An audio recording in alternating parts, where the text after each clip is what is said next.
여기 일본 학생들의 보고서를 읽으면서 한숨을 깊게 내쉬는 도쿄대 일본 교수가 있습니다. 보고서에는 대박, 아라소, 오빠, 심지어 학생들은 이름도 한글로 써서 제출을 했는데요. 이런 한류 열풍은 별거 아니라고 생각한 그녀는 미국 컨퍼런스에 가서 현실을 깨닫고 엄청난 충격을 받았는데요. 대체 어떤 일이 있었던 걸까요? 오늘의 사연 시작합니다. 안녕하세요. 저는 도쿄대학교에서 일본어 문학을 가르치는 미야코 유키예요. 벌써 교편을 잡은 지 3년이 지났어요. 처음 임용되어 학교에 들어왔던 때가 생생합니다. 특히 일본어 문학에는 기존에 권위 있는 다른 교수님들이 많았음에도 제가 채용되었다는 게 믿을 수 없는 일이었죠. 그러나 요즘 저의 입지가 정말 흔들린다는 생각이 많이 들어요.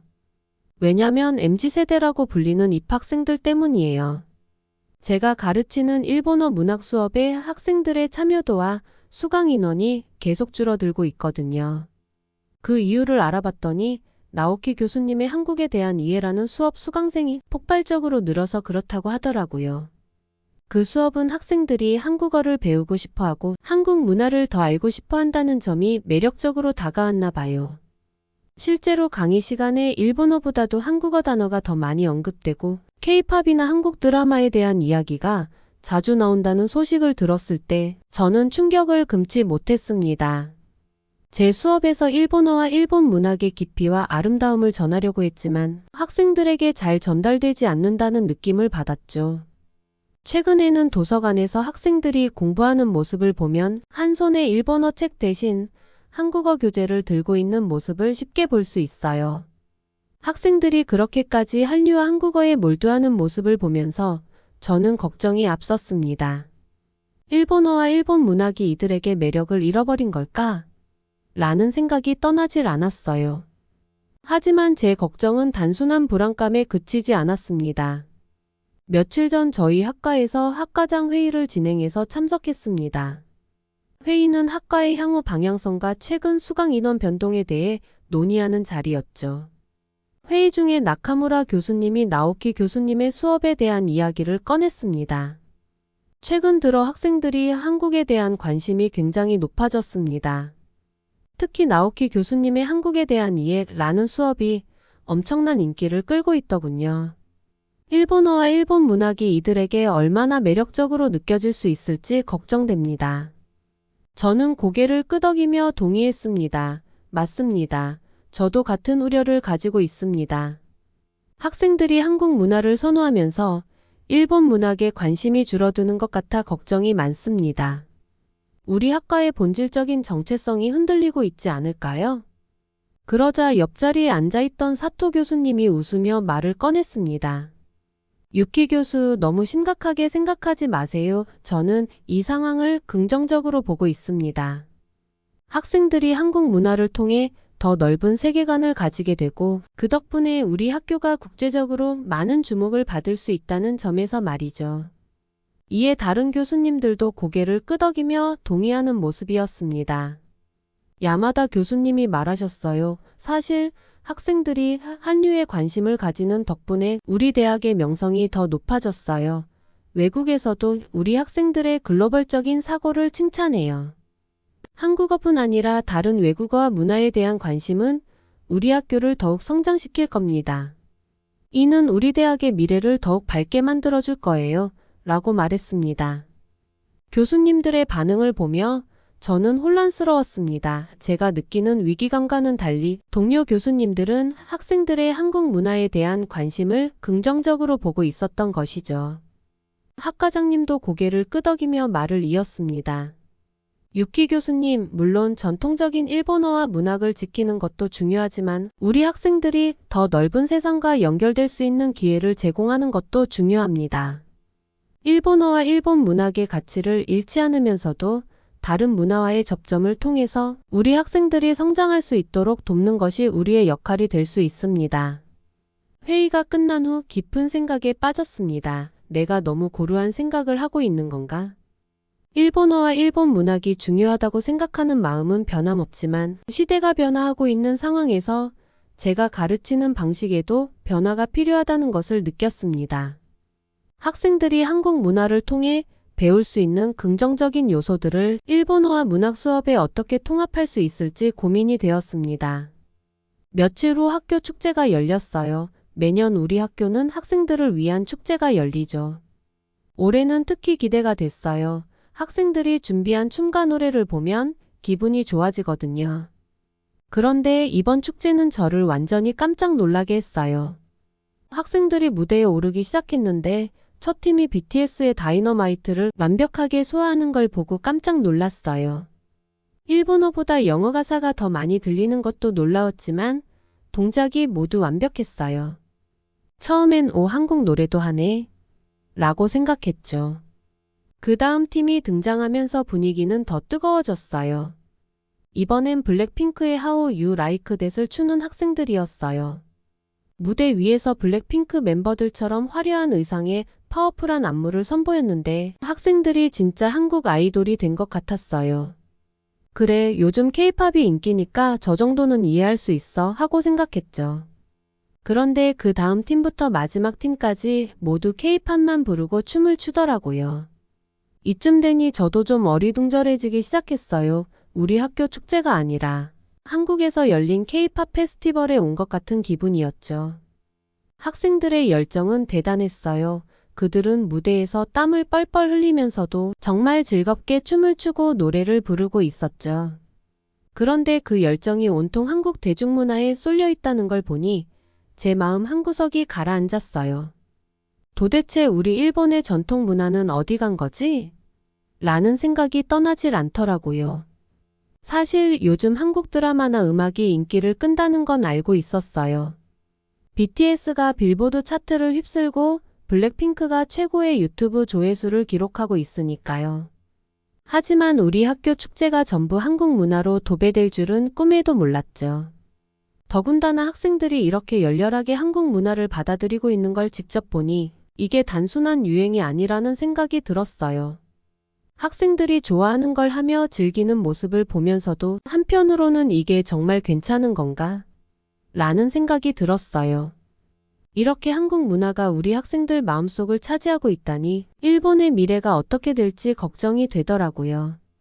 축제 이후로 제 머릿속은 온통 그날 본 장면들로 가득했어요. 이걸 어떻게 해야 하지?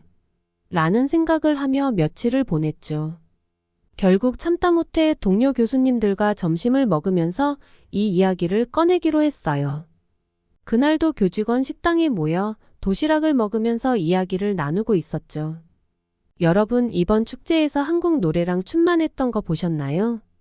저는 조심스레 말을 했어요. 그러자 옆에 있던 사토 교수님이 눈을 반짝이며 대답했어요. 그럼요, 우리 학생들 정말 대단하지 않아요?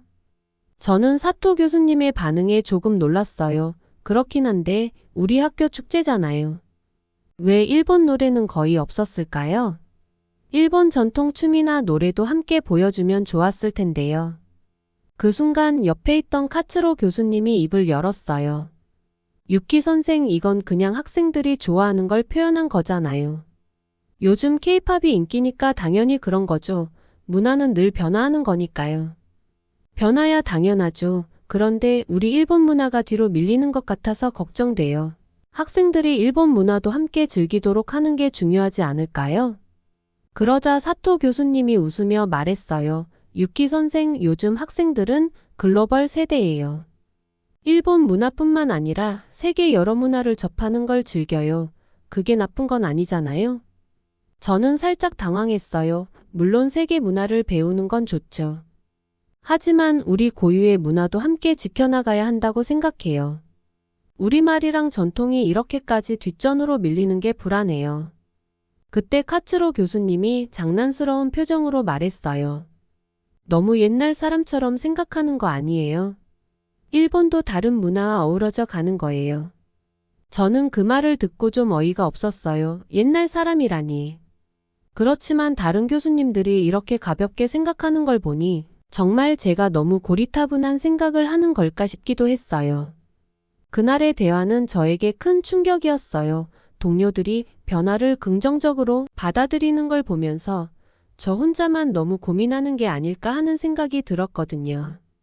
결국 그날 점심은 제 마음을 더 복잡하게 만들었어요. 일본 문화를 지켜야 한다는 제 생각이 틀린 걸까요? 아니면 그냥 시대의 흐름을 받아들이지 못하는 저만의 문제일까요? 라는 고민이 들었습니다. 다음날 조교가 제게 초청장을 하나 건네줬는데 미디어와 디지털 혁신에 관한 글로벌 컨퍼런스라는 내용의 초청장이었어요. 이 컨퍼런스는 뉴욕에서 열리는 국제적인 행사로 디지털 미디어가 전 세계 문화에 미치는 영향에 대해 논의하는 자리였어요. 제가 가르치는 일본어와 문학도 결국 미디어와 떼려야 뗄 수 없는 관계에 있으니 이 자리를 통해 뭔가 중요한 것을 배울 수 있을 것 같았어요. 그리고 한국의 미디어 콘텐츠가 왜 그렇게 큰 영향을 미치는지 직접 확인할 수 있는 기회라는 생각이 들어서 바로 신청을 하게 되었죠. 뉴욕에 도착했을 때 거리는 활기찼고 여러 국적의 사람들이 오가는 모습을 보며 마치 세계의 중심에 서 있는 듯한 느낌을 받았어요. 컨퍼런스가 열리는 장소는 웅장하고 현대적인 건물이었고 그 안에는 수많은 나라에서 온 학자, 미디어 전문가들이 모여 있었어요. 저는 설레는 마음으로 첫날 세션에 참석했죠. 첫 발표는 미디어 분야에서 정말 유명한 브런슨 교수의 강연이었어요. 주제는 디지털 시대의 글로벌 문화 확산이었죠. 브런슨 교수가 강단에서 서서 처음 꺼낸 말은 저에게 정말 충격적이었답니다. 여러분, 디지털 시대에 가장 떠오르는 한 국가가 있습니다. 바로 한국인데요. 저는 한국 문화, 특히 K-팝과 드라마가 전 세계적으로 어떻게 퍼져나갔고 그 결과가 무엇인지에 대해 다루겠습니다. 한류는 단순한 문화 유행이 아닙니다. 이는 전 세계 문화의 흐름을 근본적으로 변화시키고 있는 강력한 현상입니다. 아니, 글로벌 문화가 바로 한국 문화라는 건가? 라는 생각이 들면서 자존심이 팍 상했죠. 브런슨 교수는 먼저 한류의 시작을 설명했습니다. 1990년대 후반 한국이 대중문화를 수출하기 시작한 시점부터 이야기를 시작했어요. 한류는 처음엔 아시아에서 시작되었지만 이제는 전 세계를 휩쓸고 있습니다. 처음에 한국 드라마와 음악이 아시아 여러 나라에서 인기를 끌었고 이는 곧 미국과 유럽으로 확산되었습니다. 특히 K-팝은 독특한 음악 스타일과 퍼포먼스로 인해 젊은 세대의 큰 사랑을 받았습니다. 그는 이어서 K-팝의 성공 비결에 대해 심도 깊은 분석을 이어갔습니다. K-팝은 단순히 음악만이 아니라 철저하게 기획된 콘텐츠입니다. 그룹들이 데뷔하기 전부터 철저한 훈련을 거치며 음악, 춤, 패션까지 모든 것이 종합적으로 기획됩니다. 이러한 철저한 준비 과정이 K-팝을 독특하고 경쟁력 있는 콘텐츠로 만들어준 것입니다. 브런슨 교수는 또한 K-팝이 소셜미디어를 어떻게 활용했는지에 대해서도 강조했습니다. K-팝 그룹들은 유튜브, 인스타그램, 트위터 등 소셜미디어를 통해 전 세계 팬들과 직접 소통하며 그들의 문화를 전파했습니다. 특히 유튜브는 K-팝이 글로벌화하는 데 있어서 핵심적인 역할을 했습니다. BTS, 블랙핑크와 같은 그룹들은 유튜브에서 뮤직비디오와 라이브 스트리밍을 하면서 팬들과 직접 소통하며 전 세계 팬덤을 형성했습니다. 한류는 이제 단순한 문화 유행을 넘어서 한국 경제에도 막대한 영향을 미치고 있습니다. 한국 문화 콘텐츠의 수출로 인해 한국 경제는 큰 성장을 이루었습니다. 또한 한류는 한국의 브랜드 가치를 높이고 관광산업에도 큰 기여를 하고 있습니다. 한류 팬들은 한국을 방문하여 자신이 좋아하는 K-팝 스타의 흔적을 찾고 한국 문화를 직접 경험하려는 욕구를 가지고 있습니다. 또한 한국 드라마는 그 독특한 스토리텔링과 감성적인 연출로 전 세계를 사로잡았습니다. 특히 넷플릭스를 통한 스트리밍 서비스가 한국 드라마의 글로벌 확산에 큰 기여를 했습니다.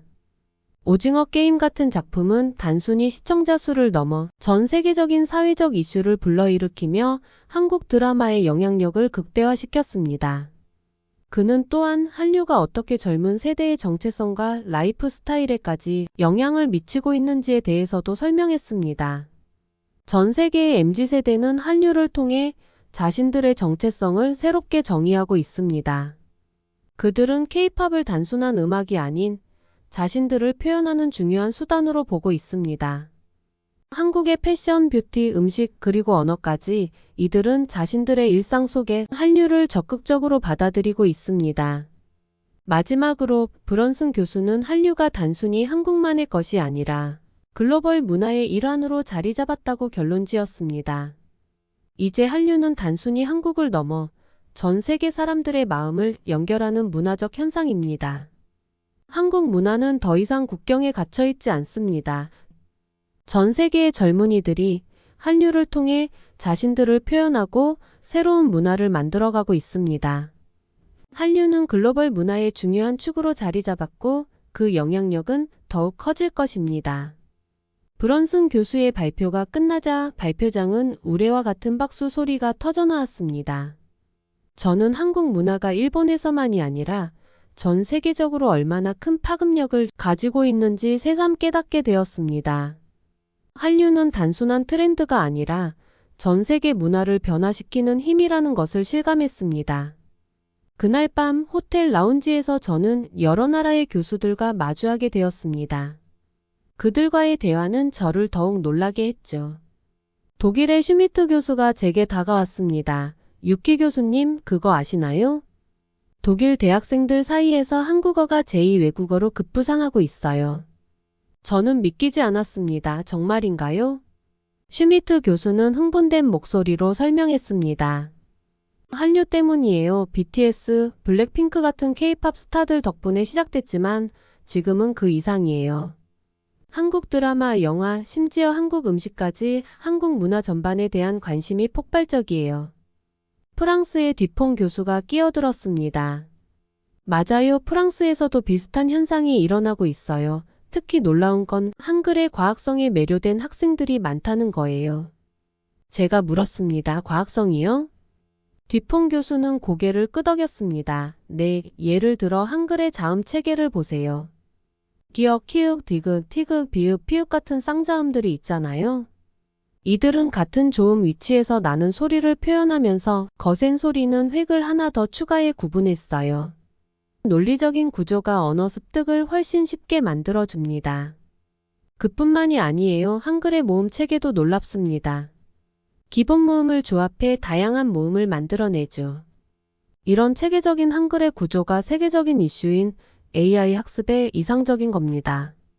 중국의 왕 교수가 덧붙였습니다. 한글의 효율성은 정말 대단해요. 예를 들어 중국어로 나는 너를 사랑해를 입력하려면 최소 20번의 키 입력이 필요하지만 한글로는 단 10번이면 충분해요. 이런 효율성이 디지털 시대에 한국이 IT 강국으로 부상한 이유 중 하나라고 봅니다.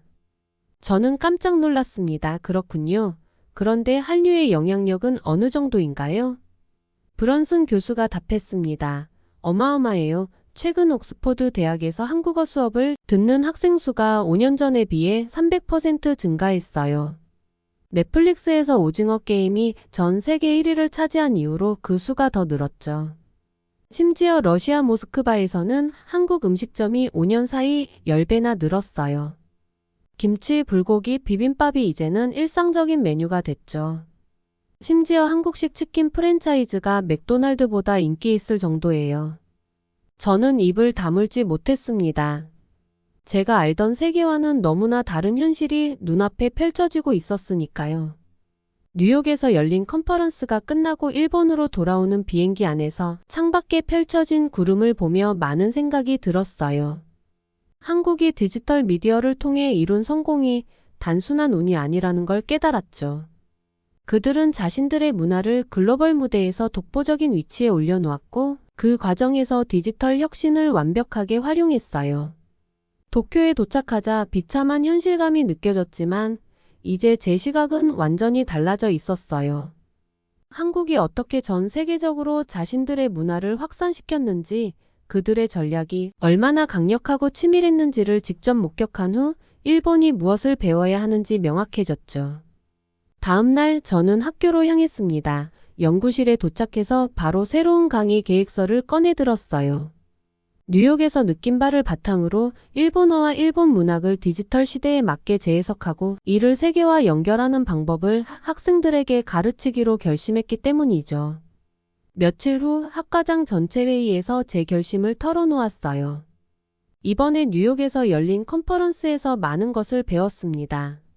한국이 디지털 미디어를 어떻게 활용해서 자국 문화를 세계에 알리고 있는지를 직접 보고 왔죠. 그들의 전략은 정말 인상적이었습니다. 그래서 이번 학기에 새로운 강의를 개설하려고 합니다. 일본어와 문학의 전통적 가치를 유지하면서도 한국처럼 현대적 디지털 미디어와 연결해 세계와 소통하는 방법을 배우게 하고 싶습니다. 학과장님은 제 이야기에 깊이 공감하며 말했습니다. 유키 교수, 당신의 말에 전적으로 동의합니다. 한국이 이룩한 성과는 정말 놀라운 일입니다. 한국이 어떻게 자신들의 문화를 세계화했는지를 분석하고 일본의 방향성을 모색해야 됩니다. 교수님의 계획은 우리 학과에 큰 도움이 될 것입니다. 저는 강의 준비를 하면서 한국의 사례를 깊이 있게 연구했습니다. K-팝이 단순히 음악을 넘어서 하나의 글로벌 문화 현상으로 자리 잡은 이유를 분석했죠. 그들이 유튜브와 같은 디지털 플랫폼을 통해 어떻게 팬들과 소통하며 콘텐츠를 전파했는지, 그리고 그 과정에서 팬들이 직접 참여할 수 있도록 한 전략을 세세하게 살펴보았습니다. 또한 한국 드라마가 어떻게 전 세계 시청자들에게 사랑받게 되었는지 그 스토리텔링 방식과 제작 과정을 학생들에게 소개하기로 했습니다. 수업 첫날 저는 강의실에 들어서며 학생들을 바라보았습니다. 오늘 우리는 한국이 이룩한 문화적 성공에 대해 깊이 있게 탐구할 것입니다. 한국은 디지털 미디어를 활용하여 전 세계에 자신들의 문화를 알리는 데 성공했습니다. 그 과정에서 그들은 전통과 현대를 완벽하게 조화시켰죠. 우리는 한국의 전략을 분석하고 일본어와 일본 문학을 또한 분석하여 어떻게 세계와 연결할 수 있을지 고민해 볼 것입니다. 그 학기에 진행한 저의 강의는 학생들에게 최고의 평점을 받으면서 마무리할 수 있었어요. 이렇게 강의가 성공적으로 진행되면서 저는 일본 문학의 가치를 지키면서도 한국과 같이 세계와 소통할 수 있는 방법을 찾아야 한다는 결심을 굳혔습니다. 이제 저는 일본어와 일본 문학을 새로운 시각으로 가르치고 학생들이 세계와 연결될 수 있도록 돕기 위해 최선을 다할 것입니다. 이 도전은 쉬운 길은 아니지만 일본의 미래를 밝히는 중요한 열쇠가 될 것이라고 믿습니다. 유키 교수님, 사연 보내주셔서 정말 감사합니다. 교수님의 한국에 대한 편견과 오해가 풀리고 한국을 좋아해 주셔서 감사한 마음입니다. 새로운 도전을 정말 응원하겠습니다. 그리고 한국에 오시게 되면 교수님을 모시고 인터뷰할 날을 고대할게요. 다음에 올라올 감동 사연 놓치시면 후회할 테니 구독과 좋아요, 알람 설정하시고 꼭 챙겨봐 주세요. 이상 감동비 튜브입니다.